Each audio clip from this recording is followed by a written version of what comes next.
안녕하세요. 썰라디오입니다. 오늘은 충격적인 사연을 소개하려 합니다. 평범한 가장이었던 한 남성이 교통사고로 인해 한 여성과 얽히게 되고 금기된 선택으로 점점 깊은 갈등에 빠지는 이야기입니다. 지금부터 그의 이야기를 들어보시죠. 제 이름은 이재은입니다. 올해 42살이고 결혼한 지 15년이 되었습니다. 아내 혜진과는 오래된 연인이자 친구처럼 살아왔고 두 아이와 함께 평범한 가정을 꾸려가고 있었습니다. 하지만 몇 주 전 제 삶을 송두리째 흔드는 사건이 일어났습니다. 그날은 평소처럼 퇴근 후 집으로 향하던 길이었습니다. 신호 대기 중이던 제 차가 갑자기 뒤에서 큰 충격을 받았습니다.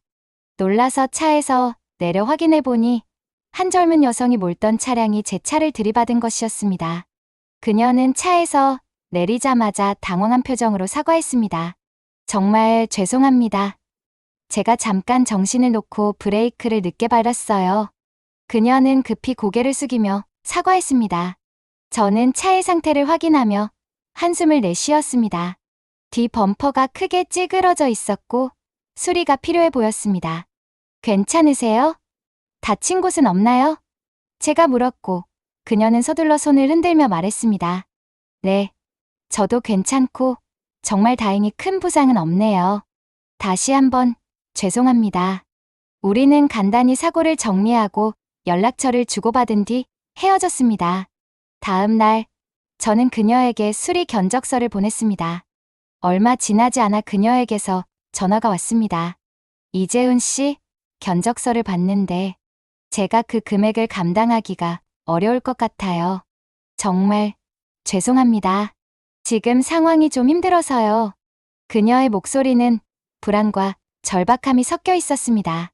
힘든 건 이해하지만 수리비는 해결하셔야죠. 저는 냉정하게 대답했지만 한편으로는 그녀의 당황한 목소리가 머릿속을 떠나지 않았습니다. 어떻게 하시겠다는 건가요? 그녀는 잠시 침묵하다가 어렵게 말을 꺼냈습니다. 당장 큰돈을 마련할 방법이 없어요. 혹시 조금만 기다려 주실 수 있을까요? 저는 한동안 말을 잇지 못하다가 생각에 잠겼습니다. 그녀는 젊고 매력적인 모습이었지만 그보다는 그녀의 절박함과 순진함이 저를 묘하게 자극했습니다. 나는 조용히 말했습니다. 돈이 없다면 다른 방법으로 해결할 수 있을지도 모르죠. 그녀는 놀란 듯한 목소리로 되물었습니다. 다른 방법이요? 무슨 뜻인가요? 그녀의 목소리는 떨리고 있었습니다. 저는 곧바로 대답하지 않고 잠시 간격을 두었습니다. 글쎄요. 우리 한번 만나서 대화를 나눠보면 어떨까요? 얼굴을 보고 이야기하면 더 나은 해결책이 떠오를 수도 있잖아요. 저는 최대한 부드럽고 설득력 있는 어조로 말을 이어갔습니다. 그녀는 망설이는 듯 보였지만 결국 동의했습니다. 며칠 후 우리는 약속 장소에서 만났습니다. 그녀의 이름은 윤지수였고 28살의 대학원생이었습니다. 그녀는 사고 이후 계속 불안한 모습이었고 저와의 대화를 꺼려하는 듯 보였습니다. 하지만 저는 그녀가 더 편하게 느낄 수 있도록 말을 이끌어갔습니다. 지수 씨, 제가 당신을 이해 못하는 건 아니에요. 요즘 젊은 사람들이 경제적으로 얼마나 어려운지 잘 압니다. 그러니까 이 문제를 꼭 돈으로만 해결하자는 건 아니에요. 그녀는 제 말을 들으며 조심스럽게 고개를 끄덕였습니다. 하지만 제가 어떻게 해야 할지 모르겠어요. 정말로 방법이 없어요. 그녀는 눈을 피하며 말했습니다. 저는 웃으며 다독였습니다. 너무 걱정하지 마세요. 우리 함께 해결 방법을 찾아보면 되죠. 그날 대화는 길게 이어졌습니다. 그녀는 점차 저를 신뢰하는 듯 보였고 저는 그녀의 마음의 틈을 조금씩 열기 시작했습니다. 저는 그녀의 어려운 형편과 미래에 대한 고민을 이해하는 척하며 대화를 이어갔습니다. 지수 씨, 지금 상황이 어렵더라도 좌절할 필요 없어요. 저는 이런 문제를 겪는 사람들이 얼마나 많은지 잘 알아요. 하지만 모든 문제에는 해결책이 있어요. 우리 둘만의 방식으로 이 일을 잘 마무리해 보자고요. 그녀는 제 말을 들으며 조금씩 안도하는 표정을 지었지만 여전히 어딘가 불안해 보였습니다. 이렇게 도움을 받는 게 정말 괜찮은 걸까요? 전 너무 큰 민폐를 끼치는 것 같아서 저는 부드럽게 미소를 지으며 대답했습니다. 민폐라니요. 사람은 서로 돕고 사는 거잖아요. 제가 이 상황을 이해하고 도와드릴 수 있는 건 오히려 행운이라고 생각해요. 그녀는 한참을 망설이다가 조용히 고개를 끄덕였습니다. 감사합니다. 어떻게든 이 일을 해결하도록 할게요. 그날 그녀와의 대화는 예상보다 길고 진지했습니다. 그녀는 저에게 조금씩 마음을 열어갔고 저는 그 틈을 놓치지 않았습니다. 윤지수와의 두 번째 만남은 처음보다 훨씬 더 미묘하고 복잡한 분위기 속에서 이루어졌습니다. 그녀는 여전히 어딘가 불안한 표정이었고 그 감정이 그대로 전해졌습니다. 하지만 저는 그녀를 안심시키고 이 상황이 그녀를 위한 기회라고 설득해야겠다고 마음먹었습니다. 약속 장소는 조용한 카페였습니다. 그녀는 테이블에 앉아 차를 마시며 고개를 숙이고 있었습니다. 제가 도착하자 그녀는 고개를 들어 저를 바라보았고 억지로 미소를 지으려 노력했지만 실패한 듯 보였습니다. 지수 씨, 오늘 좀 더 편안한 마음으로 이야기해 보자고요. 저는 부드러운 목소리로 말하며 그녀의 긴장을 풀어주려 애썼습니다. 그녀는 작은 한숨을 쉬며 대답했습니다. 이재훈 씨, 솔직히 말씀드리면 제가 이 상황을 받아들이기가 너무 힘들어요. 제가 실수한 건 맞지만 이렇게까지 해야 한다는 게 정말 맞는 걸까요? 저는 그녀의 말을 차분히 듣고 고개를 끄덕였습니다. 지수 씨가 힘들어하는 걸 충분히 이해해요. 하지만 이건 단순히 책임 문제가 아니에요. 우리가 서로 조금씩 도우면 이 상황을 더 쉽게 넘어갈 수 있을 겁니다. 그녀는 여전히 의구심을 품고 있었습니다. 어떤 방식으로요? 제가 돈을 마련할 방법이 없는 건 사실이지만 그렇다고 다른 방법으로 이 문제를 해결할 수 있을까요? 저는 미소를 지으며 말을 이어갔습니다. 지수 씨, 인생에서 모든 게 돈으로만 해결되는 건 아니잖아요. 가끔은 서로의 신뢰와 이해를 통해 더 나은 길을 찾을 수 있어요. 우리에게 필요한 건 그저 서로를 믿는 거라고 생각합니다. 그녀는 한참 동안 침묵했습니다. 그녀의 눈빛에는 여전히 혼란과 갈등이 섞여 있었지만 저의 말을 받아들이려는 듯한 태도를 보였습니다. 저는 그 틈을 놓치지 않고 더 깊은 설득을 시도했습니다. 지수 씨, 이 상황을 해결하는 데 있어서 제가 당신에게 부담을 주고 싶지 않아요. 오히려 당신에게 기회를 주고 싶습니다. 제가 말하는 방식이 마음에 들지 않더라도 조금만 열린 마음으로 들어봐 주세요. 그녀는 조용히 고개를 끄덕이며 말을 꺼냈습니다. 이재훈 씨는 정말 저를 이해해 주려는 것 같아요. 그런데도 제가 왜 이렇게 망설이고 있는지 모르겠어요. 그냥 제가 너무 부족한 사람이라 그런 걸까요? 저는 그녀의 손끝을 보며 조심스럽게 말을 이었습니다. 지수 씨, 당신은 부족하지 않아요. 오히려 당신처럼 솔직하고 책임감 있는 사람은 드물다고 생각합니다. 저는 그 점이 정말 인상적이에요. 그러니까 자신감을 가지세요. 그녀는 제 말을 듣고 미소를 지으려 했지만 여전히 어딘가 어두운 그림자가 드리워져 있었습니다. 그날의 대화는 길고도 복잡했습니다. 그녀는 점차 저에게 마음을 열기 시작했지만 그 과정은 결코 쉽지 않았습니다. 저는 그녀를 안심시키며 이 관계가 그녀에게 해가 되지 않을 것이라고 반복적으로 강조했습니다. 며칠 후, 우리는 다시 만났습니다. 이번에는 그녀의 긴장이 조금은 풀린 듯 보였습니다. 그녀는 제게 다가와 조용히 물었습니다. 이재훈 씨, 정말 제가 이 일을 통해 더 나아질 수 있을까요? 제가 정말로 괜찮아질까요? 저는 그녀의 질문에 진심으로 대답했습니다. 물론입니다. 제가 보장할 수 있어요. 우리 둘 다 이 상황에서 더 나은 길을 찾을 수 있을 거예요. 그러니까 저를 믿어주세요.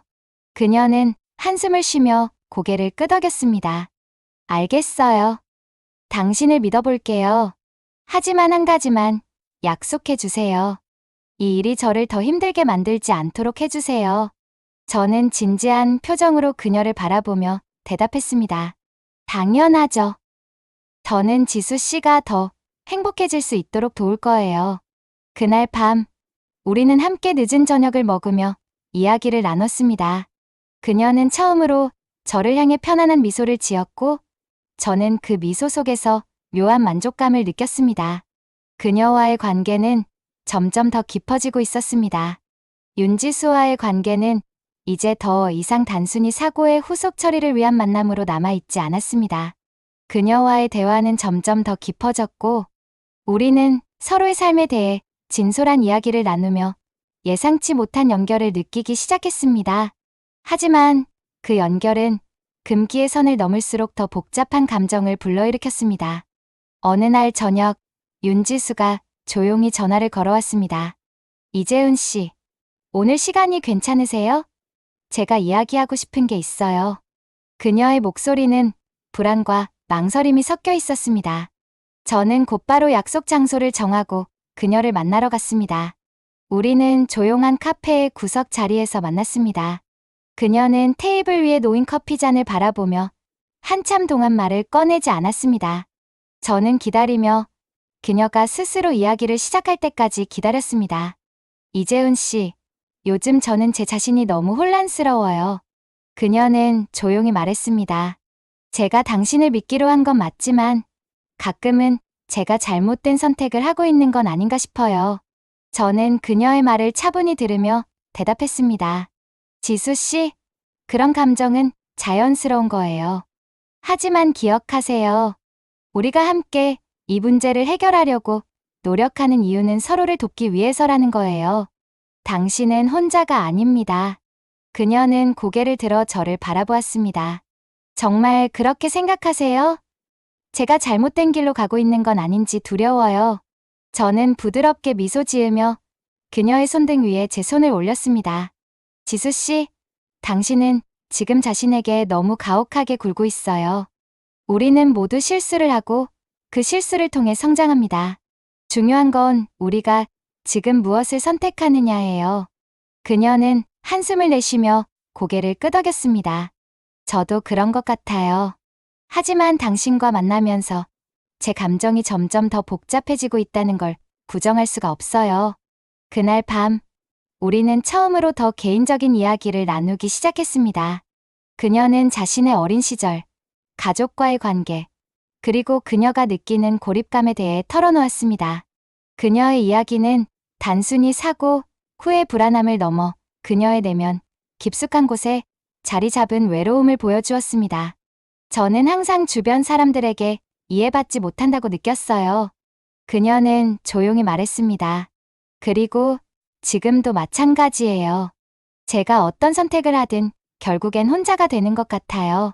저는 그녀의 말을 들으며 진심으로 공감했습니다. 지수 씨, 당신은 혼자가 아니에요. 적어도 지금 이 순간만큼은 제가 당신 옆에 있습니다.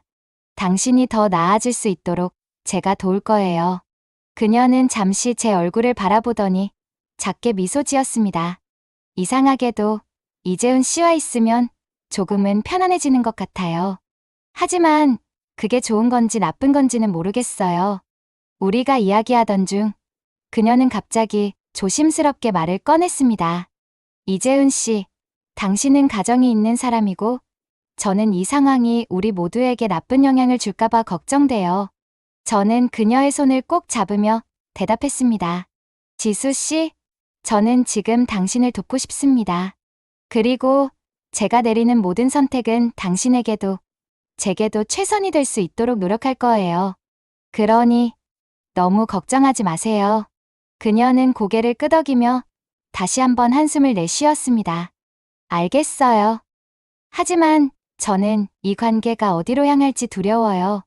제가 정말 옳은 선택을 하고 있는 건지. 저는 그녀의 불안을 덜어주려 애썼습니다. 지수 씨, 우리 모두 완벽하지 않아요. 중요한 건 지금 우리가 함께 있다는 사실이에요. 우리는 서로를 지지하고 이 상황을 극복할 수 있을 겁니다. 그날 밤, 그녀와의 대화는 우리 관계를 또 다른 차원으로 이끌었습니다. 그녀의 미소와 한숨, 그리고 그녀가 제게 기대는 모습은 단순한 사고의 연장이 아니라 더 깊은 연결을 만들어내고 있었습니다. 하지만 그녀와 가까워질수록 제 가정에 대한 죄책감은 더 무겁게 느껴졌습니다. 아내 혜진은 여전히 제가 변했다는 사실을 알아차리지 못한 듯 보였습니다. 그녀는 평소처럼 저녁 식사를 준비하며 제게 환한 미소를 지어 보였습니다. 그 모습은 제게 위안과 동시에 깊은 갈등을 안겨주었습니다. 윤지수와의 관계는 금기의 선을 완전히 넘어섰습니다. 그녀는 더 이상 단순한 사고의 여파로 얽힌 상대가 아니었고, 우리는 서로에게 깊이 빠져들고 있었습니다. 하지만 그런 감정이 깊어질수록 제 마음속에는 아내와 아이들에 대한 죄책감이 점점 더 커져갔습니다. 어느 날 밤, 윤지수가 조용히 메시지를 보냈습니다. 오늘 당신을 만나고 싶어요. 할 이야기가 있어요. 그녀의 메시지는 평소와 다르게 단호하게 느껴졌습니다. 저는 고민 끝에 그녀를 만나기로 했습니다. 우리는 호텔 로비에서 마주했습니다. 그녀는 평소보다 차분한 모습이었지만 눈빛에는 무언가 결심한 듯한 흔적이 보였습니다. 방 안으로 들어서자 그녀는 천천히 제게 다가와 앉으며 말을 꺼냈습니다. 재훈 씨, 우리 이 관계를 계속할 수 있을까요? 아니면 여기서 끝내는 게 맞을까요? 그녀의 목소리는 떨렸지만 동시에 그녀의 눈에는 단호함이 담겨 있었습니다. 저는 잠시 침묵하며 그녀의 질문을 곱씹었습니다. 지수 씨, 나도 같은 고민을 하고 있어요. 하지만 내가 확실히 말할 수 있는 건 나는 당신을 떠날 자신이 없다는 거예요. 그녀는 고개를 숙이며 작은 한숨을 내쉬었습니다. 저도 그래요. 그런데 이렇게 계속하면 결국 당신도 나도 상처받을 거라는 걸 알고 있잖아요. 그날 밤, 우리는 처음으로 우리의 관계에 대해 깊이 이야기했습니다. 그녀는 자신의 혼란스러운 감정과 그럼에도 불구하고 저를 향한 끌림에 대해 솔직히 털어놓았습니다. 처음에는 단순히 사고 때문에 만났다고 생각했어요. 그런데 시간이 지날수록 저는 당신이 제게 없었던 안정감을 준다는 걸 느꼈어요. 그래서 점점 당신에게 기대게 됐어요. 저는 그녀의 말을 들으며 복잡한 감정에 휩싸였습니다. 지수 씨, 나도 마찬가지예요. 당신과의 시간이 나에게도 특별해요. 하지만 그게 옳은 선택인지 모르겠어요. 그녀는 제 손을 잡으며 조용히 속삭였습니다. 이제 우리에게 옳고 그름이 중요한가요? 저는 지금 이 순간만큼은 당신과 함께 있고 싶어요. 그 순간, 우리의 감정은 말로 설명할 수 없을 정도로 복잡하게 얽혔습니다. 그녀는 제게 다가와 천천히 안겼고, 저는 그녀의 떨림을 느끼며 더 이상 멈출 수 없다는 걸 깨달았습니다. 우리는 서로의 불안과 욕망, 그리고 죄책감을 공유하며 그 밤을 보냈습니다. 그 후, 우리는 더 이상 숨길 수 없는 감정 속에서 자주 만났습니다. 그녀는 점점 더 제게 의존했고, 저는 그녀에게서 벗어날 수 없었습니다. 하지만 그런 관계는 제 일상에도 흔적을 남기기 시작했습니다. 아내 혜진은 여전히 제가 변했다는 사실을 눈치채지 못한 듯 보였지만, 저는 그녀의 환한 미소를 볼 때마다 더욱 큰 죄책감에 시달렸습니다. 어느 날 밤, 아이들이 잠든 후 혜진이 조용히 다가와 물었습니다. 요즘 당신, 뭔가 신경 쓰이는 일이 있어요? 요즘 자주 생각이 많아 보이더라고요. 저는 그녀의 질문에 순간 멈칫하며 대답했습니다. 그냥 회사 일이 많아서 그래. 걱정하지 마. 그녀는 제 말을 믿는 듯 고개를 끄덕였지만 저는 그런 그녀의 모습이 더 큰 무게로 다가왔습니다. 윤지수와의 관계는 점점 더 깊어졌지만 한편으로는 끝이 보이지 않는 터널 속에 갇힌 기분이 들었습니다. 어느 날 그녀가 저를 보며 조용히 말했습니다. 재훈 씨, 우리 이 관계를 언제까지 계속할 수 있을까요? 저는 당신이 행복했으면 좋겠어요. 하지만 그 행복이 저 때문이길 바라면서도 당신 가정이 무너질까봐 두려워요. 저는 그녀의 말을 듣고 아무 대답도 하지 못했습니다. 그녀를 떠날 자신도 가정을 버릴 용기도 없었기 때문입니다. 이재훈은 윤지수와의 관계와 가정 사이에서 깊은 갈등을 겪으며 결정을 내리지 못하고 있습니다. 그의 선택은 과연 어떤 결과를 초래하게 될까요? 여러분이라면 어떤 결정을 내리시겠습니까? 댓글로 여러분의 생각을 들려주세요. 썰라디오는 매일 더 깊고 진솔한 이야기를 여러분께 전달합니다. 구독하시지 않고 보시는 분들이 저희 채널의 98% 넘습니다. 슬프네요. 특히 남성분들이 구독을 잘 눌러주지 않으시던데 썰라디오에서 재밌는 사연 매일 올려드릴 테니 한번 믿고 구독 눌러주시면 안 될까요? 지금 구독 버튼을 눌러주세요. 감사합니다. 좋아요도 힘이 됩니다.